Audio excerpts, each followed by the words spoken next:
The Hollywood Reporter recently reported on a heritage auction that recently closed. At this auction, there was a near mint issue of Batman #1. This is from the year 1940, and it sold for $2.2 million. Now, that became a record holder for the most expensive Batman comic sold at an auction. It was on the CGC scale at a 9.4, a rare feat for such an old and key issue. The reason why it's so key is because Batman #1 marks the first appearance of both the Joker and Catwoman. According to the trade, this specific issue was previously owned by a collector named Billy T. Gates, who bought the comic back in 1979 for about $3,000. This is dope to me, and I'll tell you why. It proves that comics are still a hot commodity. It proves that people still care about comics. They still give a damn.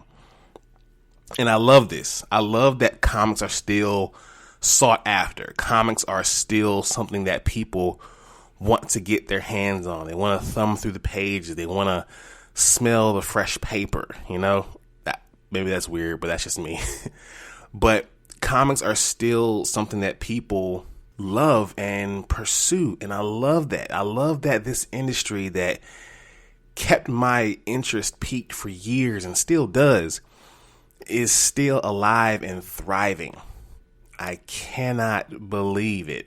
I mean, I believe it and I love it. I love that comics are still just a hot thing, man. I love it that comics are still on the minds of everyone, not just the movies and the shows, but the source material themselves. As you know, me here, Nix, I'm DYSG. We are big on source material here and we love it. So I cannot wait to one day myself be able to bid on a hot comic that I have always wanted to get my hands on. And there are several. But yeah, I love the fact that comics are still dope. And I'm here for it. Absolutely here for it. Ladies and gentlemen, blurds and nerds, freaks and geeks, this is Do You Speak Geek, episode 61.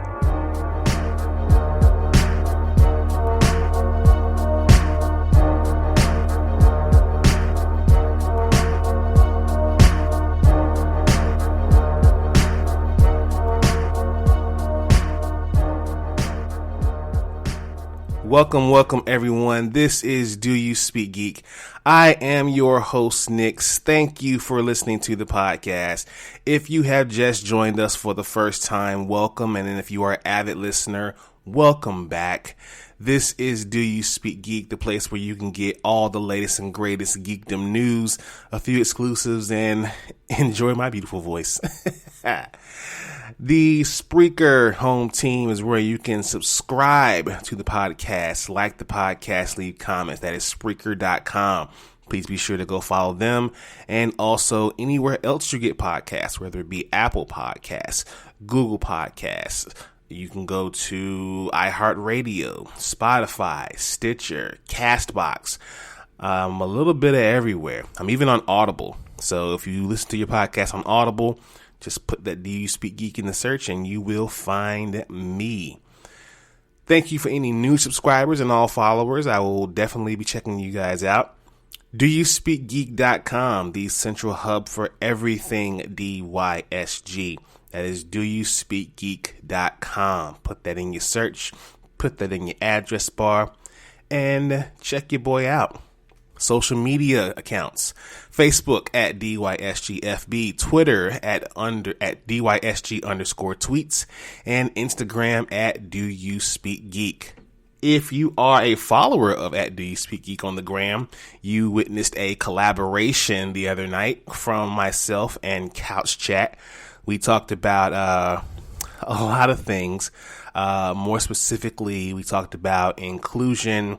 We talked about representation in the media for Black people and how it affects blurs. We talked about characters who could or couldn't be Black. it was a good time. Be sure to check that out at Do You Speak Geek and also at Pudgy Panther. That is the host with the most from coast to coast, Mr. Aaron Mazing. YouTube is where you can find the Dono and Daddy Show. Please be sure to subscribe, like, Hulk, smash that bell for all notifications, and leave your comments. It is also the place where you can find the First Friday Fights and Talk Tuesday.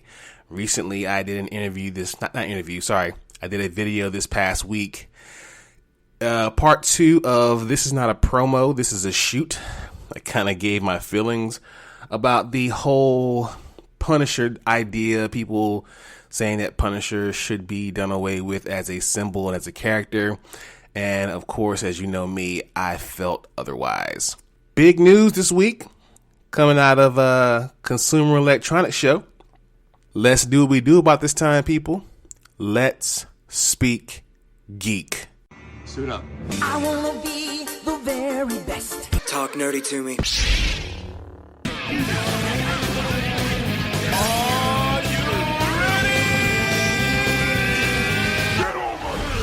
All right, like I said here, 2021 CES.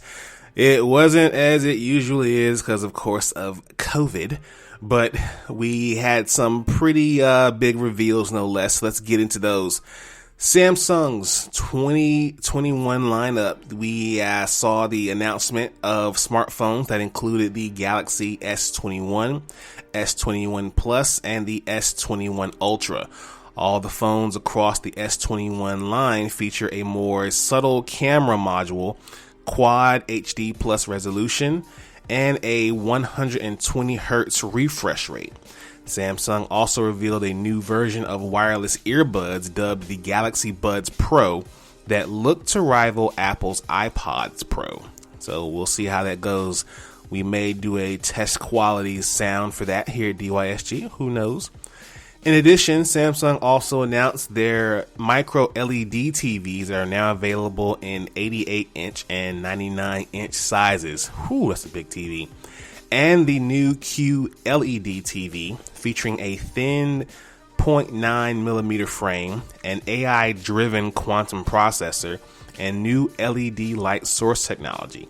Samsung says the new QLED aims to deliver more immersive sound and display and a more refined backlight experience. Now, I saw this TV. The PS5 would look beautiful on it. I'm just putting that out there. Arcade 1-Up's Pong, Dragon Lair, and Killer Instinct cabinets are on the way. Those were announced and be adding Pong, Dragon's Lair, X-Men, and Killer Instinct cabinets to its lineup. The Pong machine comes in a form of a 4-player pub table and includes 8 Atari games. The Dragon's Lair machine is a more traditional cabinet and comes with Dragon's Lair 2, Time Warp, and Space Ace. The X-Men machine is a 4-player cabinet that comes with 3 Marvel games, including the X-Men arcade game from 1992. The Killer Instinct cabinet is a 2-player machine that comes with Killer Instinct, Killer Instinct 2, and Battletoads Arcade. Both the X-Men and Killer Instinct cabinets allow for a Wi-Fi connection, so you can take on friends locally and online. I think that's dope. Combining today's technology with arcade cabinets, man, you can't get any better than that. Definitely trying to see somebody online for Killer Instinct. What's up? Let's go. NVIDIA's GeForce RTX mobile processors. Now, these look pretty sweet. NVIDIA revealed its lineup of mobile processors that will be coming to gaming laptops. These included the Ampere RTX 3080, 3070, and 3060. NVIDIA also showed 3 laptops, each powered by one of the processors. Specifically, the GeForce RTX 3060, a new mid-range graphics card to complement the current RTX lineup. It will be available in late February, starting at $329. Might have to get one of these for the laptop. And if you are looking to get a new laptop as well, Razer has announced a new laptop.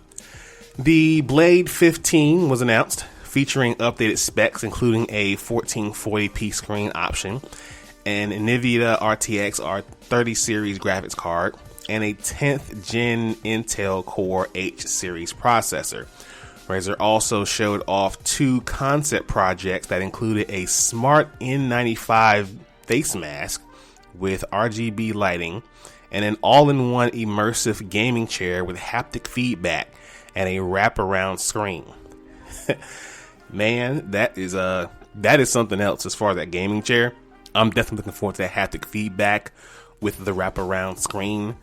Like, could you just imagine that being totally immersed in that world and someone comes along and taps you on your shoulder? You'd lose your mind, but it would be absolutely killer to play that. Definitely, I'm trying to get my hands on that chair. Hey, Razer, this is Do You Speak Geek? Send us a chair. Asus ROG Flow X13 gaming laptop with external GPU. It's a thin and light gaming laptop that connects to an external graphics card for improved performance. It comes in 2 parts, the first being the laptop, which includes an AMD Ryzen 9 5980HS processor and the NVIDIA 32. It's the GTX 1650 GPU. The other part is a portable external GPU that contains a NVIDIA GeForce RTX 3080 graphics card. Pretty awesome machine. OtterBox is partnering with Xbox, boxes on boxes, for gaming accessories. The line of gaming accessories include Xbox controller shells, a phone clip for mobile gaming, a heat dissipating case, a controller carrying case, and a smartphone screen protector. Not mad at that. OtterBox always keeps your devices secure, even if it means that you gotta carry around a hulking, massive, even heavier smartphone. But I guarantee if you drop it, screen is gonna be intact. That's it for the 2021 CES lineup. If you go online, you can check out even more of that at IGN, comicbook.com, and other outlets as well online. Let's hop into my favorite portion of the show, Source Wall. Man, you come right out of a comic book. Behold the source wall. Can you read, my son? Well, that depends. There is nothing wrong with reading a story and looking at the pictures. Enough said, Stan. Let's jump right into it. The pull list this week, not a lot, because I guess we had a lot going on last week, so not as packed this week, but dope comics no less. Future State Teen Titans #1, that was the Source Wall pick for this last Wednesday. When the original New Teen Titans formed a school to mentor and train young heroes, they wanted to help save the world. Years later, Titans Tower is a monument to a graveyard of pupils lost in a terrible battle. Returning to the site of their greatest failure are Nightwing, Starfire, Beast Boy, and Cyborg. They are there to join Raven to plot a course to face off against the evil that destroyed their team and school. Loyalties are questioned and motives are suspect as the former teen heroes must turn to the mysterious Red X, a former student, for help. Yes, that Red X. Don't miss the first comic appearance of this Red X, previously seen only in the hit animated TV series. Check this one out. It is definitely worth a grab. I personally enjoyed this one a lot. Just because of the feel of it. I enjoyed it a lot. Homesick Pilots #2. The old James house has lost its ghost. With her new powers, it's up to Amy to bring them back, whether they want to come home or not. Even when they're really big ghosts wrapped in metal with lots of sharp edges and things. yeah. This book is getting really good. Moving on. Serial #1. Zoe has been 10 years old for 50 years. That's gotta suck. Most of her life has been spent on the run fighting the demon that lived within her, kept her young, and turned her into a serial killer. Now, free of the demon, Zoe discovers her childhood friend is the latest victim in a string of murders. Determined to put an end to the reign of terror, Zoe uses her own deadly skills to stalk the predator and avenge her falling friend. Now, if any of you have read Rachel Rising in 5 years, this is the same Zoe. Please be sure to check that out. Now, in Source Wall news, DC announces a new Robin ongoing series. Shout out to Clutch Boy Wonder. I'm pretty sure he'll be picking this up on the day that it releases in March. Even as the Future State event has been making its impact throughout the DC universe, the publisher has already begun to look ahead to the future in a major way. In March, the company will be officially kick off a Infinite Frontier, a new publishing initiative that will weave in an array of different characters and concepts throughout the DC universe. This past Thursday, DC announced the latest extension that will be a new ongoing series for Damian Wayne, aka Robin. The series will hail from writer Joshua Williamson and artist Gleb Melanov. It's about time Robin got his own book back. I always felt it was a little weird, because I grew up reading comics, and in the 80s, Robin was the dope book. And I always felt that if Robin didn't have a book, it was always just weird to me. I didn't understand why he didn't have one, but he's got one now, and hopefully it's dope. All right, y'all, let's watch this. Watch this, y'all. Thunder! Thunder! Lannister always pays his debts. Whoa, dude. I am the villain of the story. All right, you couch potatoes and you bingers out there. The Umbrella Academy Season 3 shares cast for the Sparrow Academy. The Netflix original left fans stunned at the end of Season 2 when a new superhero academy was introduced in its final moments. Now the full cast of the Sparrow Academy has gone live, and it will see Justin H. Min return as Ben, along with a slew of others. According to Netflix's press release, a total of 6 actors will be joining the Sparrow Academy. Justin Cornwell, Britton Oldford, Jake Epstein, Genesis Rodriguez, and Cassie David will act as the newcomers to the Umbrella Academy, while Min returns as Ben. Yo, I cannot wait for Season 3. The way it ended, I was like, oh, what the hell is this? It's a whole nother academy. And Ben is alive. I was like, what? Oh my God. Cannot wait for this. This one's going to be fire. Season 3, please hurry. You can't get here soon enough. Well, it is official. Deadpool 3 will be in the MCU, and it will be rated R. Marvel Studios president Kevin Feige said that the next Deadpool will be rated R and part of the MCU, with Ryan Reynolds now working on a script. He was speaking to Collider during a WandaVision press event. Feige went into a little more detail about the project, saying it will be rated R. Ryan is very, very busy right now as being a successful actor and all. We've got a number of things we've already announced that we will now have to make, but it's exciting for it to have begun. Again, a very different type of character in the MCU, and Ryan is a force of nature, which is just awesome to see him bring the characters to life. I cannot wait to see how the MCU will react to Deadpool. Not how he reacts to them. I'm going to see how they react to Deadpool. I think it'll be interesting.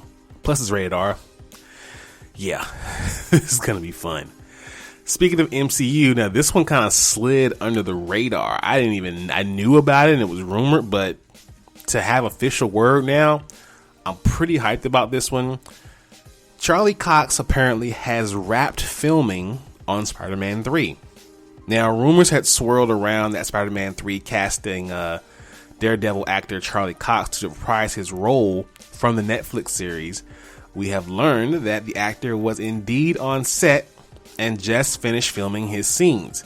Cox is expected to appear to be playing Matt Murdock in the film along Tom Holland's Peter Parker, though at this point it is unclear if it will be the same version of Daredevil that many fans know and love from the Defender series on Netflix, or if it's some sort of multiversal reboot. As for any other Defenders making appearances in the MCU, Marvel Studios President Kevin Feige states, everything is on the board. That's one of the fun things about the comics, is that characters would appear and disappear and come and go. All of it is inspiration for the future. There are some great characters and actors from those shows, end quote. This is going to be fire. I think that we definitely need to bring all the Defenders into the MCU. Of course, starting off with Daredevil, we definitely need to bring in Luke Cage, definitely need to bring in Jessica Jones, and whether you people want to or not, we need to bring in the Iron Fist. All the Defenders need to be here, and especially my girl Misty Knight. Shout out to Simone Missick. Mortal Kombat. Now, following a tease from HBO Max, actor Louis Tan, Warner Bros. Pictures, has released a few images and a teaser trailer from the live-action Mortal Kombat film reboot. While the images themselves are pretty exciting, they still leave a lot of mystery of what's to come. So, fans worried about spoilers, and they can check them out without worry. Prior to the release of the images, Tan's role in the film had remained undisclosed. But comicbook.com confirmed that the actor will play a new combatant by the name of Cole Young. I saw the trailer. I watched the stills. I have the pictures. I'm pretty excited about this one. It definitely looks like it's going to be great, I think. It's not just like the previous film from the 90s. It's definitely updated. It's definitely revamped, and it's definitely going to be bloody. We're definitely going to see some fatalities in this one, and I personally cannot wait for the gore. Now, this one's a big rumor. Chris Evans is reportedly in talks to reprise his role as Captain America in the MCU. Personally, I don't want him to. I feel like he's done us a great service already, but here we are anyway. Chris Evans is rumored to be in talks with Marvel Studios to reprise his role. According to Deadline sources, it's unlikely that Evans would return in a fully fledged Captain America movie, with the likelihood being that he'd make a guest appearance in another superhero film. It also reports that the deal isn't closed, but that it's headed in the direction of Evans returning to the role that he publicly said it'd be risky for him to come back. It's not a hard no. Evans explained in May last year that it's not an eager yes either. I think Cap has such a tricky act to stick the landing, and I think they did a really great job of letting him complete his journey. He also tweeted when he saw the news that he's reportedly to come back. He was like, "This is news to me." I mean, me personally, I'm not saying I don't want him to come back, but it's like he said himself, it would have to be done, it would have to be executed very carefully. Like, we can't just bring him back just to bring him back, you know? Now, if it's like a flashback almost, yeah, I could definitely see that. But to have him still be Cap after Endgame, you really got some explaining to do. Let's jump into Thumb Life. Peace, love, and video games! It's on like Donkey Kong.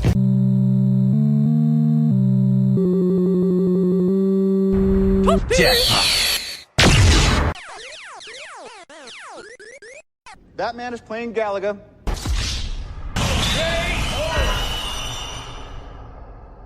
Okay, gamers, let's jump into this gaming news. Star Wars games to be branded under Lucasfilms Games, with a lot to come. Now, this was announced this past week on StarWars.com. The company revealed that Lucasfilm Games is now the official identity for all gaming titles from Lucasfilms, a name that encompasses the company's rich catalog of video games and its eye toward the future.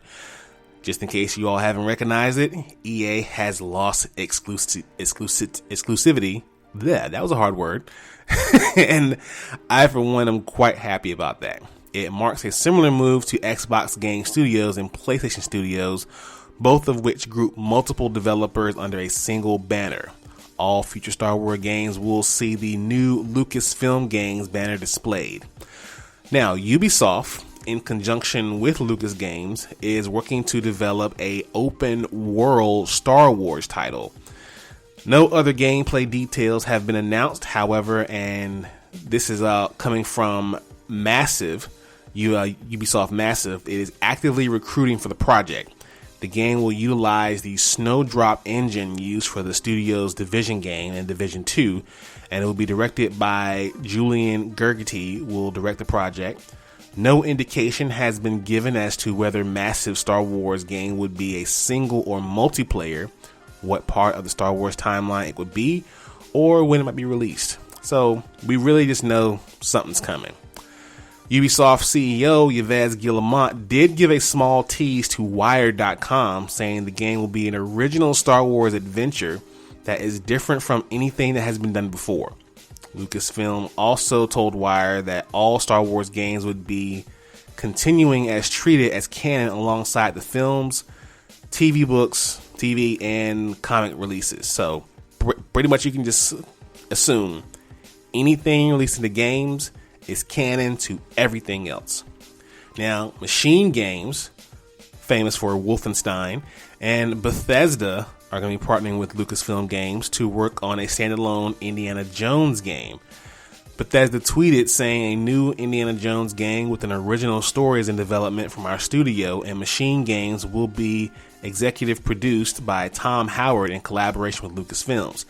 It'll be some time before we have more to reveal, but we're very excited to share the news today. Just so we also know, the director of the game, Todd Howard, said that this will not distract him or keep him away from giving us a new Elder Scroll. Just so fans know. I know y'all out there waiting for a new Elder Scroll. Me too. Now, this one was a little bit of a letdown for me personally, because I was really looking forward to this game. I'm not a very big Harry Potter fan, but this game looked fire. But in a statement on Twitter, a spokesperson from Hogwarts Legacy explained, "We would like to thank fans from around the world for the tremendous reaction to the announcement of Hogwarts Legacy. However, the game is going to be pushed back to 2022. Portkey Games, please get it together." But I'm not mad though. No. I'll take that back. I'm not mad at all because I want it done right. I don't want a Cyberpunk 2077 situation with this game. Take all the time you need. Yeah. Let's have that attitude about it. And finally, we have a new Pokemon Snap release date with new trailer. The Pokemon Company has announced new Pokemon Snap released. Earlier this past week, the Pokemon Company released a new trailer for the new Pokemon Snap, the long-awaited sequel to the Nintendo 64 picture-taking game. The new trailer showed off the brand new Lental region and revealed that the game will be released on April 30th. Not only do some Pokemon react to the treats like Fluff Fruit, but we also see some Pokemons fighting and playing with each other in the wild, just like in the original game. Mega-sized map. It's going to be an amazing experience. Now, like the original game, players will explore an area filled with wild Pokemon while taking photos of them from the safety of their moving pod named Neo 1. Over the course of the game, players will build a photo dex of Pokemon with photos scored based on the Pokemon's poses, how large they appear, how directly they're facing you, and the placement within the frame. As players take more photos, they might discover some Pokemon behaving differently than they did before. Interestingly, new Pokemon Snap lets you label your pictures so you can collect multiple photos of the same Pokemon doing different actions. Pokemon Snap is just one of several big releases being planned to celebrate Pokemon's 25th anniversary. This one's going to be fire, and I know that there are going to be some Pokemon fans get their hands on it. The way they're going to react to the game, the way they're going to respond as far as the pictures you take and everything like that, I think they're really stepping it up with this new one. Well, people, that is the pod. I'm going to get out of here. Thank you all for listening. Please follow the content, subscribe to the content, listen to the content, subscribe. Let me know what you think about that content. Please be sure to visit the website, doyouspeakgeek.com. Follow us on the social medias, Facebook, Twitter, and Instagram. Check out the YouTube channel. Be sure to like and subscribe there as well. As always, people, live to play, play to win to live. I speak geek. Do you speak geek?